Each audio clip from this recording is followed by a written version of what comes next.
Hello kabalay, so yan, ikutin natin yung buong community ng Cutting Phase 5. So livable na yung community kabalay. Ito ma-available to 6 months DP na ongoing construction. May inner unit at end unit pa dyan.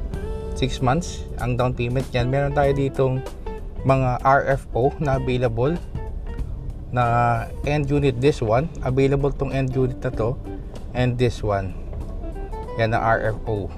617,000 na discounts niyan. Yan. Ito may tayo ditong ayan, ongoing na end unit. Meron tayo dyan.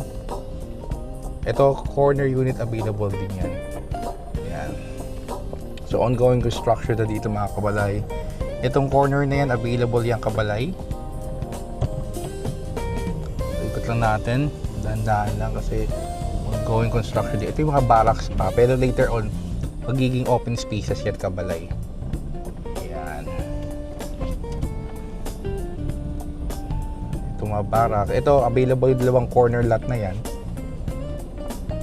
Available yan. Dalawang corner na yan. Ito sa side na yan. Available yung corner lot na yan kabalay. And then ito mga barak later on magiging open spaces na yan kabalay. So, yun yung block 2, yung ongoing construction. Ito naman yung sa gitna, no, going to the clubhouse. Meron pa dito available na mga end unit kabalay. So as you can see, livable na yung community natin talaga, no? So livable ng community, mataas yung mga Meralco natin. Ito available tong end unit na yan.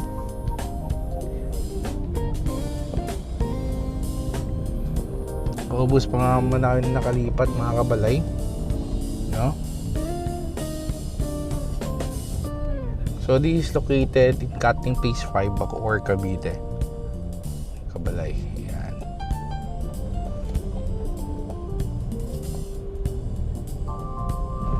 So sa kabila is yung block 6 dito sa kanan, block 6 to. Ito yung mga model number 1 na may model number 2 sa block 3 and 4.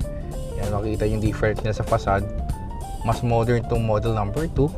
Ito yung model number 1. Ayan.